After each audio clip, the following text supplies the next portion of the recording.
Bonjour à toutes et à tous, aujourd'hui on se retrouve pour une petite critique du film Insidious 5 Red Door.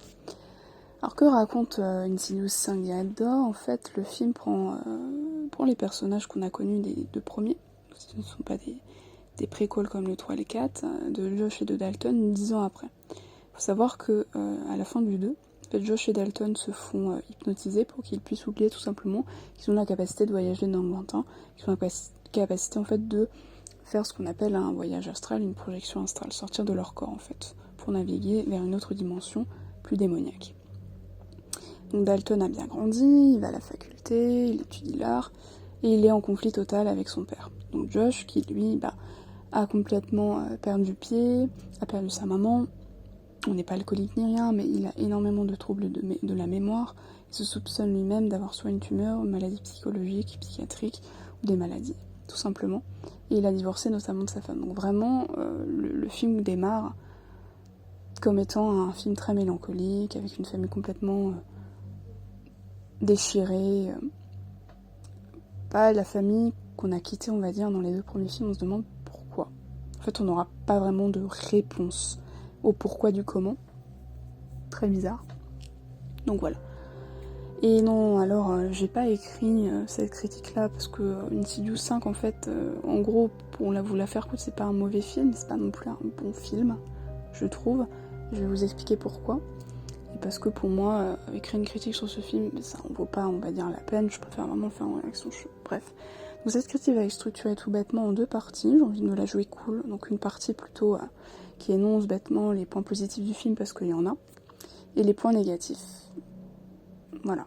Donc pour les points positifs, alors déjà, ça paraît bête, mais c'est déjà le fait de retrouver tous les personnages qu'on a aimés les deux premiers films, parce que moi j'aime bien la licence Insidious. 3 et 4, ils m'intéressent pas du tout, parce qu'on ne retrouvait pas la famille Lambert, et là on la retrouve. Alors attention, on la retrouve, mais partiellement. C'est-à-dire qu'on retrouve surtout la relation père-fils qui était déjà installée dans le premier et deuxième film. Très bon point positif, le point de vue. Je l'expliquerai après. Donc on retrouve Josh, Dalton, la maman, le père, enfin la mère hein, des fils, le fils, etc. Donc on retrouve tous les personnages qu'on a aimés. Et on retrouve l'ambiance d'Insidious quand même. C'est l'ambiance du lointain, les démons. Bon, c'est peut-être un spoil, mais je pense que vous avez vu le film. Parce qu'il est sorti il y a quand même déjà longtemps. On retrouve, moi je vais l'appeler Dark Maul. Premier film, on retrouve la veuve en noir ou Marie en noir, je me souviens plus de son nom, et on retrouve d'autres petits easter eggs comme ça. Et c'est ce que j'ai bien aimé, c'est-à-dire qu'on voit que c'est une suite directe aux deux premiers films, et on voit une certaine fidélité, parce que ici le réalisateur ce n'est plus James Wan ni son acolyte, c'est Patrick Wilson, et on voit qu'il aime ses personnages, puisque il a compris, on voit que c'est l'acteur qui a joué Josh depuis 2010, et même si il a quitté le personnage, on voit qu'il l'incarne bien, puisque tous les personnages en fait sont fidèles déjà à ce qu'ils étaient en version plus jeune. C'est-à-dire que il y a des parallèles intelligents qui sont faits au premier film. C'est-à-dire que dès lors, même avec le fait que Dalton a des talents en dessin, ça fait un petit parallèle avec le fait qu'il dessinait dans le premier film, donc Dark Maul, etc., sur le mur. Et quand on est, les petits easter eggs comme ça, c'est assez intelligent, assez subtilement fait, je trouve. Et on a tout le fait qu'il y ait, plein de parallèles, hein, déjà au niveau de l'histoire, comme je viens d'énoncer avec Dalton, mais aussi le fait que pendant tout le long du film, on a le fils qui là ne dessine plus comme un enfant, qui fait des peintures juste magnifiques, qui dessine en fait et fait de l'art clairement, sa famille. Il les met non plus sur le mur de la maison familiale, mais sur son mur à la fac, dans sa chambre, qui est un parallèle. Donc il y a un parallèle qui est fait directement, et même le père, vers la fin pas à la fin du film, au début du film, dira « mais en fait je suis le seul qui apparaît pas sur ton mur ». Ça fait une référence assez intéressante, on va dire, hein, même si c'est que pour les affectionnés de la première heure, ou les fans. Et on a aussi quelques petits éléments comme ça, c'est-à-dire par exemple le fait qui annonce déjà le fait que le lointain va revenir les hanter, ou les démons, qu'ils ont vaincus il y a jadis longtemps. jadis, le fait que Dalton n'aime pas être dans le noir et qu'il utilise une veilleuse de nuit, ça met en parallèle clairement, donc voilà, là on est dans le monde réel, ça met en parallèle le lointain. C'est-à-dire que par exemple, le lointain, c'est dans le noir complet, avec une espèce de fumée, un monde onirique, et la seule source de lumière en fait est une lanterne, donc, lanterne veilleuse de nuit, donc qui est la seule source qui permet de voir qu'est-ce qui se passe dans le lointain, et aussi de combattre les démons qui sont yin et yang, donc on va dire les démons sont de l'ordre de l'ombre, et nos personnages, nos protagonistes sont de l'ordre de la lumière, donc et la lumière et l'obscurité va faire face. Donc c'est quelque chose que j'ai aussi apprécié, ce petit parallèle, et surtout il y a aussi l'idée de le parallèle qui est fait à la mise en scène. Par exemple, Patrick Wilson va reprendre le ressort scénaristique et honorifique que reprend beaucoup, et même énormément James Wan, puis ses premiers films d'horreur, c'est le ressort, je dirais, de l'invisible, ou de l'effroi qu'on ne s'attend pas. Donc, par exemple, c'est vraiment tout bête, ce que je vais vous énoncer, c'est un exemple parmi tant d'autres. Le premier Insidious avait la particularité, si on se souvient de la fameuse scène où on a Josh en premier plan et sa mère voit Dark Maul en arrière-plan avec ce jumpscare super, avait la particularité d'avoir en fait comme point positif l'attente. C'est-à-dire qu'en gros, James Wan, dans Insidious, soit le 1, le 2, mais même dans Conjuring, sa particularité dans sa mise en scène, c'est qu'il va allonger les scènes d'angoisse. Par exemple, dans Insidious 2, on a, je sais plus si c'est un travelling avant, enfin à un moment donné, une espèce de plan séquence où on va dans toutes les pièces, parce que ce qui est bien en fait dans Insidious, c'est que ce sont des films qui coûtent peu cher, simplement parce que ce sont des huis clos. Donc le huis clos permet énormément en termes de mise en scène aussi, et d'horreur. On a à un moment donné, je ne me souviens plus de la mère, comment elle s'appelle, vous me direz, mais on suit la mère dans la maison, à un moment donné dans Insidious 2. Et d'un coup, on voit dans le salon l'espèce de mère castratrice, donc le démon du 2, mais furtivement. On se dit, mais qu'est-ce qui se passe ? Et le personnage ne l'a pas vu. Donc nous, on est clairement, parce que voilà, c'est le spectateur qui est omniscient, mais on revient en arrière, on se dit, qu'est-ce qui se passe ? Là, clairement, une angoisse, on se dit, mais pourquoi elle est là ? Qu'est-ce qu'elle veut ? Et après, le personnage le voit. Voit cette femme qui est sur le canapé, de dos, et puis la mère castratrice se lève et va dans une autre pièce, elle disparaît. Donc c'est ça, c'est l'attente, c'est l'invisible, se dire mais où est le fantôme, d'où il vient, puis on est comme le personnage de la maman à cet instant-là, on se dit mais elle est où ? J'ai peur. Donc ça c'était ce qu'on avait aussi dans Conjuring 2 avec la fameuse scène du tableau. Je parlerai aussi de ça sur le rapport de la peinture en fait, qui est bien également, qui est un bon point de vue, etc. Une bonne idée, mais aussi une mauvaise idée. Mais je reviendrai sur les points négatifs après. Donc on a Patrick Wilson qui reprend ça. Alors avec James Wan ça marche bien parce que clairement c'est sa patte artistique, mais avec Patrick Wilson ça marche moins bien, tout simplement parce que James Wan on s'y attend pas. C'est furtif, on s'y attend pas, et on voit pas la menace, on la voit que furtivement. Et on se dit, mais on la voit pas non plus pendant 10 secondes comme le fait Patrick Wilson. Il y a une scène directement dans la séquence, après la séquence d'ouverture, après l'enterrement, où il est dans sa voiture, et on voit, c'est le père, clairement qu'on va revoir plus tard, on voit un espèce de cadavre dans son pare-choc, son pare-brise, à rien de la voiture, qui avance doucement vers lui. Sauf que ça dure trop longtemps, on le voit trop, et après il disparaît. Sauf que l'effet de surprise, elle est plus là.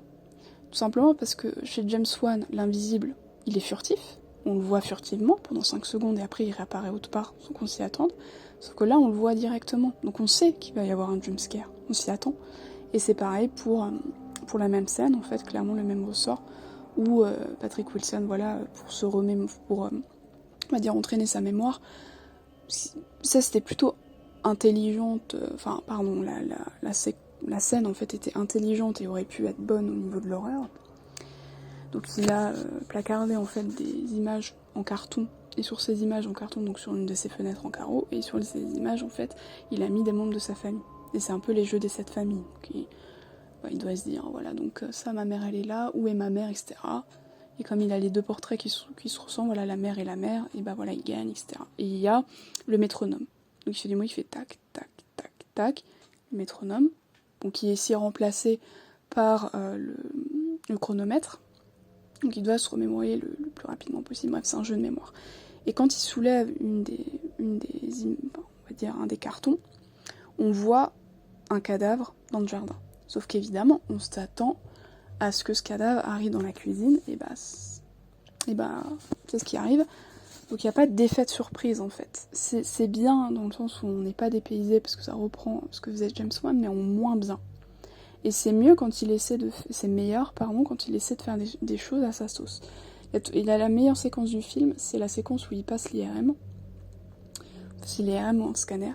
Donc il est dans une petite sas, on va dire un petit sas, bref. Donc il est complètement coincé, donc pour les claustrophobes, c'est ignoble. Et à un moment donné, voilà, il se retrouve, on nous dit plus tard qu'il s'est endormi pendant une dizaine de minutes, je crois. Parce qu'on y soupçonne d'avoir un cerveau, enfin bref. Et donc il y a la lumière qui s'éteint, et il entend des bruits. Et il a des écouteurs à ce moment-là. Et en fait, une voix lui dit, il y a quelqu'un qui entre dans la chambre. Enfin, dans la salle. La porte s'ouvre. Il y a quelqu'un avec vous. Donc la tension, elle monte. On se dit, voilà, qu'est-ce qui se passe, qu'est-ce qui va arriver? Et il nous fait plusieurs vues subjectives, parce qu'il est allongé, plusieurs vues subjectives sur la pièce qui est complètement dans le noir. Et on s'attend à ce qu'il y ait quelque chose, évidemment, qui surgisse. Sauf que ça surgit pas. Ça, c'est encore un ressort horrifique qu'utilise James Wan, notamment très bien dans ses films d'horreur, Conjuring et toutes les fois, ça je vous l'ai dit. Et à un moment donné, il regarde, voilà, il peut à peine bouger la tête, donc il regarde derrière lui, il voit rien. Donc la scène dure et dure, c'est très bien. Sauf qu'après on voit une main, lui il le voit pas, le ressent, je crois, une main à côté de lui. Et une espèce de silhouette derrière lui. Donc là encore, regarde, là encore spectateur omniscient, qu'on voit ce que ne voit pas le personnage. Ça c'est super, parce qu'on se dit mais c'est ignoble cette scène, parce qu'on se met à la place du personnage, sauf qu'après on a avec un jumpscare. On a l'espèce de truc dégueulasse rampant qui vient à toute vitesse vers lui. Et là voilà, c'est que en fait toutes les scènes sont, on va dire, dynamitées par les jumpscares, et ce que j'ai pas aimé, parce que il installe quelque chose et puis au final ça tombe comme un autre boudin, comme un pétard mouillé, c'est ça que j'ai pas aimé du tout. Ça c'est les points négatifs. Mais c'est la mise en scène, il y a quelques éléments qui sont bien. C'est le point de vue du film, c'est-à-dire plutôt partir sur, non pas quelque chose qui est le lent du train fantôme, comme le fait si bien James Wan, c'est un point négatif, mais partir sur la relation de Josh et Dalton, qui est quand même le point essentiel des deux premiers films, et de le travailler. Donc c'est déjà, il y a le ressort émotionnel, on est émotionnellement relié au personnage, et on voit qu'il y a des parallèles qui sont faits entre les deux personnages. Josh était, quand il était jeune, assez fêtard, etc., de ce qu'il nous dit, et Dalton veut s'émanciper de son père, donc c'est clairement les récits teenage movie, etc., que moi je n'aime pas, mais bon, là, ça prend pas ce parti pris, à part juste pour l'histoire. Donc clairement, du fait que Josh veuille s'émanciper de son père, donc son père dit va dans une sororité, faire la fête, lui dit non. Il y a des éléments qui sont bons, hein, ce parallèle-là entre le papa. Et puis, le dernier élément que je dirais, enfin voilà, je reviens un petit peu sur la mise en scène, pardon. Et il y a des éléments de mise en scène qu'on a déjà vus, hein, évidemment, mais qui sont repris habilement. Ça, par exemple, il y a un travelling avant sur le rétroviseur, en fait, de la voiture de Josh, mais non ce rétroviseur. On voit avec la petite musique mélancolique, on voit Josh qui est en train de marmonner quelque chose, en train de téléphoner, après s'être encore disputé une fois de plus avec son fils. Pareil, à un moment donné, quand Josh est en train de chercher dans sa mémoire, enfin plutôt chercher dans sa vie, sa famille, qu'est-ce qui va pas, qu'est-ce qui fait qu'il est aujourd'hui comme ça, il y a des petits cuts un peu saccadés, comme ça, on va dire, comme si c'était un travelling avant, mais coupé. Très très intéressant au niveau de la tension, qui va très bien avec le film à ce moment-là. Et un autre film, on va dire des autres éléments, puisque le reste n'était pas pour moi mémorable, c'était... Ah si, il y a 2 scènes encore que je voudrais énoncer. C'était une scène qui va reprendre l'archétype vraiment des films d'horreur, où vous avez la copine, entre guillemets, de sa amie, avec de Dalton, c'est vers le film, attention, vers la fin du film, qui est en train de jouer avec les loupiottes et la veilleuse, là, enfin avec les petites lumières, puisque voilà, elle comprend qu'avec la lumière, ce n'est qu'avec la lumière, pardon, qui pourront, j'arrive pas à parler français, qui pourront tout simplement vaincre les démons, les antidémoniaques, et voilà, donc il y a un jeu, on va dire jour-nuit, un peu comme dans l'Invisiteur, donc jour, il y a le visage de Dalton, nuit, on le voit plus, et puis au fur et à mesure, le visage de Dalton en arrière-plan, encore un ressort horrifique qu'on a vu des milliers de fois, mais qui marche bien, mais on s'y attend, évidemment, se décompose et se transforme en Dark Maul, enfin en démon. Ça, c'était pas mal. Et par contre, une autre idée de mise en scène, qui là, est excellente, c'est les peintures, et à un moment donné, il joue sur les peintures et les reliefs. À un moment donné, en fait, Dalton va peindre la fameuse séquence du 2 où Josh en fait avait un marteau, était possédé par la mère castratrice, un des démons en noir qui le suivait depuis qu'il était gamin. Et là on a pareil, c'est-à-dire que Dalton a peint cette fameuse séquence, qu'après on a un espèce de travelling avant, je me souviens plus exactement si c'est un travelling avant, bref, et une contre-plongée. Et là, le marteau était peint et se transforme en vrai marteau. Et j'ai trouvé cette séquence très très bien faite, parce que ça montre que les peintures en fait prennent vie. Et c'est quelque chose qu'on trouve dans Portrait de Dorian Gray, dans plein d'œuvres, et notamment un parallèle subtil, je trouve, et intelligent pour les papes. Ce film n'est fait que d'easter eggs, donc si vous êtes fan d'Insidious, vous allez plutôt passer un bon moment. Ça rappelle énormément cette idée que les peintures prennent vie. Les peintures sont les reflets en fait de notre mémoire, ça reprend énormément la peinture qui est jouée aussi par le personnage de Patrick Wilson, qui est joué par Patrick Wilson, d'Ed Warren, qui peignait en fait la nonne dans le Conjuring 2, qui disait « Ah, j'ai fait un cauchemar, je peux pas me détacher, me défaire de cette image, donc je l'ai peinte. » Et la nonne utilisait cette peinture pour faire peur à Lorraine. Donc c'était très subtilement fait, cette petite référence. Donc voilà, et pareil, on a des parallèles qui, encore une fois, sont faits. Après, je reviendrai sur les points négatifs, parce qu'il y en a quand même pas mal. Pas mal, il y en a. Encore une fois, le 2. C'est-à-dire, dans Insidious 2, on avait le père, donc Josh, et je sais plus si dans le film, pourtant je l'ai vu hier, mais on avait le père, donc Josh, qui voyait en fait, se voyait enfant, qui voyageait dans sa mémoire, pareil. Et c'est pareil, c'est-à-dire c'est la même idée qui voyageait dans sa mémoire, s'il se souvenait plus aussi qu'enfant il y avait ces capacités-là. Et donc voilà, qui voyageait dans sa mémoire, bref, et qui voyait donc des séquences que nous, on avait vues au début du film. Là, on a le même ressort. C'est-à-dire que là, c'est Josh, et aussi, Dalton, d'abord, qui va revoir les séquences du deuxième film, et après Josh qui va revoir, ou c'était lui, je sais plus, qui va revoir en fait aussi les séquences du deuxième film. Donc on a des parallèles qui sont qui sont bien faits sur les autres Insidious quand on connaît la licence. Ça, j'ai beaucoup aimé ces parallèles-là, parallèles aux deux notamment, et au fait qu'aux deux aussi, le papa et donc Josh et Dalton se retrouvaient, là c'est pareil, donc il met, pour bien dire, on a compris le 2, le deuxième film, évidemment. Dalton, j'y arrivais. Dalton, pas la fameuse séquence du 2 où Josh a Dalton entre ses bras. Donc voilà pour les points positifs. Alors pour les points négatifs, il y en a.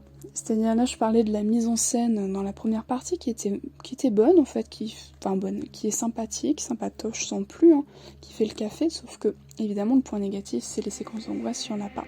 À part la fameuse séquence de l'IRM ou du scanner, il n'y en a pas. C'est-à-dire que Patrick Wilson va plutôt malheureusement beaucoup s'attarder sur l'aspect relationnel du fils et du père. Mais il en oublie que c'est avant tout un film d'horreur, et que, par exemple, je prends Conjuring 2, mais il est très très bien des séquences de calme, ou L'Exorciste, pour citer William Friedkin, qui nous a d'ailleurs quitté hier. Malheureusement, pas à son âme. Un bon film d'horreur pour moi, doit mêler voilà, des séquences calmes et des séquences horrifiques. Ce que faisait James Wan dans Conjuring 2. On avait par exemple Patrick Wilson qui chantait la chansonnette, qui tirait la chansonnette, qui chantait, pardon. Et on pouvait avoir cette séquence et 10 minutes plus tard avoir une séquence d'horreur ignoble, et dans l'exorciste c'était pareil. Là, malheureusement, Patrick Wilson s'attarde trop sur les séquences émotionnelles et mélancoliques, c'est trop cliché, c'est-à-dire que vraiment le film démarre, et je ne rigole pas, au bout de 45 minutes de film, alors que le film fait 1h47. Et même au bout d'1h47, on se dit mais c'est tout. Il s'attarde trop sur ça, et c'est assez bizarre, parce que c'est drôle je trouve, c'est que les meilleures séquences en fait ne se trouvent pas dans le lointain, se trouvent, alors que le lointain c'est quand même le monde onirique, donc James Wan lui faisait beaucoup d'effets de mise en scène, etc. Pour nous faire peur, et surtout jouait beaucoup sur l'obscurité, ce que ne fait pas Patrick Wilson. Les séquences en fait, les meilleures séquences sont, de mise en scène sont dans la réalité et pas dans le lointain. C'est que dans le lointain, excusez-moi du terme, on se fait un peu chier, c'est ennuyeux. Il y a 2-3 scènes, voilà, où vraiment on n'a pas peur du tout. Et surtout, ce qui est un petit peu étrange, c'est un parti pris un peu étrange, c'est que les séquences d'angoisse se font, non pas dans le lointain, mais dans la réalité. C'est complètement idiot, enfin pas idiot, ce qui est bizarre, parce que la plupart des séquences dans les premiers Insidious se déroulaient dans le lointain. Parce qu'on veut, voilà, clore toute la saga. Donc les séquences d'angoisse ne marchent pas, à part la séquence de l'IRM.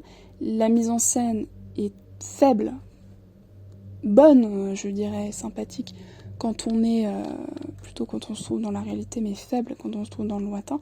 Et il n'y a pas assez d'idées dans le lointain. Et le film est chiant. Et ennuyeux, à cause de ce point de vue qui est intéressant aussi, mais qui est juste ennuyeux, quoi. C'est qu'au bout de 10 minutes, on a bien compris, c'est pas la peine de nous faire toute une séquence hyper longue pour nous expliquer, une mise en scène qui est intéressante, celle du rétroviseur ou quoi, mais pour nous dire, les relations sont conflictuelles, vraiment on voudrait passer à autre chose. Et pareil, les personnages sont clichés, c'est-à-dire tous les personnages sont clichés, c'est-à-dire la copine de Dalton, est nulle, elle sert à rien. Et d'ailleurs, il y a même si au final elle aurait pu être super intéressante, on te demande mais pourquoi. Tout simplement parce que Patrick Wilson déjà ne la fait pas mourir, déjà il n'y a pas de mort à part la mère au début du film, mais ne la fait pas mourir, parce qu'à un moment donné Dark Maul arrive et puis veut la tuer, l'étrangle, mais elle revient à la vie. Ça aurait pu être super intéressant d'avoir ce dilemme, cette mort, rien qu'en termes d'émotion. Et puis la musique est pas extraordinaire, la mise en scène voilà dans le lointain n'est pas incroyable, les personnages sont fidèles mais en même temps c'est une redite des 2 premiers films, donc au final qu'est-ce qu'apporte cet Insidious 5 des Red Door? Rien du tout à la mythologie Insidious. Et puis on a la fameuse scène de fin, quand même assez drôle, burlesque et pour le coup pas très intelligente, tout simplement que le film se tenait au niveau de la peinture, je l'ai dit, au niveau de ce point de vue là, mais c'est ce parti pris. Parce qu'en gros, on peut tuer Dark Maul, et là le lointain, en peignant, c'est-à-dire du noir sur la porte. Alors ça c'est complètement, c'était n'importe quoi. On se dit mais bon, c'était si facile, pourquoi ils l'ont pas fait dans les 2 premiers? Parce qu'évidemment, Dalton, un grand artiste, a très très bien compris, voilà, c'est n'importe quoi, utilise son pouvoir pour, en gros, voilà, il utilise du noir, parce qu'il avait fait, plutôt dans le film, une illustration de la porte, donc la porte rouge, et voilà, il la couvre de peinture noire. Ce qui fait que Dark Maul se retrouve emprisonné, donc le lointain se retrouve complètement, on va dire, défoncé, tué par un pinceau. N'importe quoi. Et puis, le personnage de Josh ne meurt pas, tout finit bien. À part à la fin, on nous dit, va y avoir une suite, parce que la lumière grésille, et la porte n'est pas encore totalement détruite. C'est complètement burlesque, cette fin, c'était n'importe quoi. Donc au final, il n'y a pas tellement de choses qui m'ont plu dans ce film, à part, quelques éléments. Qu'est-ce que je pourrais dire pour faire une petite conclusion? Alors c'était pas, on peut dire, c'est pour ça que le film a été mal accueilli, c'est que le film n'est pas du tout la conclusion qu'on aurait voulu, puisque clairement le film s'attarde trop. C'est ignoble à dire, mais ça s'attarde trop sur la relation entre Josh et Dalton de manière, on va dire, cliché. C'est-à-dire que on a bien compris que les relations étaient conflictuelles entre les deux, que la relation était conflictuelle, mais ça ne nous sert à rien de nous refaire pendant 40 minutes le même discours en montrant la souffrance des deux personnages. Clairement ça, il n'y a pas assez de séquences d'horreur, on va dire plutôt d'angoisse, et le lointain n'est pas assez utilisé. On voit le lointain 20 minutes. Je me suis dit au bout d'un moment, mais il reste 20 minutes de film, on a 1h30, enfin 1h20. Il faudrait quand même aller dans le lointain n'est pas utilisé.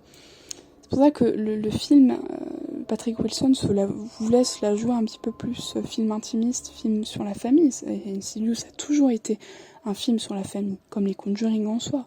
Les 2 premiers films étaient centrés sur la famille, sur les relations. Insidious 2, par exemple, après on a aussi une petite ref avec le piano. Je reviendrai ça sur la ref aussi, sur cette référence-là, où on a dans le 2 Patrick Wilson, le corps de Patrick Wilson en fait est possédé par un démon, et Patrick Wilson, donc Josh, est enfermé dans le lointain, et il y a un retournement de situation comme les autres, parce qu'on pensait que c'était le démon, alors qu'en fait, retournement de situation, c'était Patrick Wilson, donc Josh, qui jouait la mélodie de sa femme, au piano, et qui était complètement emprisonné dans le lointain. Donc il y avait cet esprit de retrouvailles, de famille aimante, et on s'était attaché à elle, et il y a cette petite easter egg aussi, quand Dalton joue la même mélodie de sa mère à sa copine, on va dire.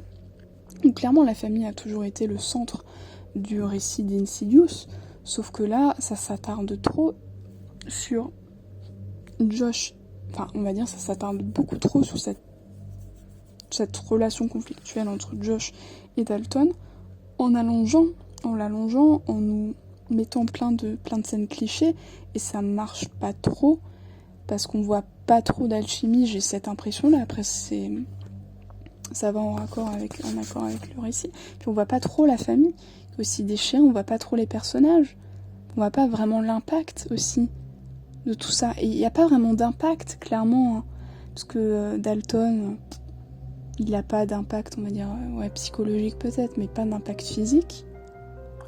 Dans les 2, il morfle quand même beaucoup. Pareil pour Josh. Il n'y a pas d'impact au film. Et on s'attendait pas à ça. Moi, je m'attendais à un film, évidemment, émotionnel, mais pas à ce genre de film-là, où qui passe 45 minutes à nous dire, les relations sont conflictuelles, mais on l'a bien compris, ça sert à rien. Moi, je m'attendais à un film vraiment d'angoisse, comme les 2 premiers. Et finalement, on a eu plutôt un film gentillet à ce point de vue-là. Donc très très déçu de ce film-là. Qui est un film, on va dire, sans être mauvais ni bon, mais qui est moyen. Et voilà, c'est tout ce que je pouvais dire sur Insidious 5. Donc est-ce que je conseille de voir ? Non. Pour moi, c'est un peu une perte de temps, et il fallait laisser la famille Lambert où elle était. Parce que clairement, ça apporte rien, on a dit, comme je l'ai dit, à la mythologie Insidious. Et finalement, on nous explique pas véritablement pourquoi Dalton est tellement en colère envers son père. T'as fait souffrir ma mère, etc. On comprend pas trop. Moi j'ai compris, mais on va pas au-delà des choses. Ça reste très surface, superficiel. Donc au final, quand même très déçu de ce film en étant assez fan des 2 premiers Insidious. Donc voilà, j'espère que cette petite critique qui n'a pas été écrite, parce que j'en voyais pas la nécessité, vu que je l'ai vu hier, je voulais faire une petite critique à chaud, vous a plu. Je ne sais pas quels seront les prochains films que je critiquerai, mais en tout cas, j'espère que ce petit podcast, cette petite vidéo vous aura plu. Et je vous dis à la prochaine pour une nouvelle critique. À bientôt.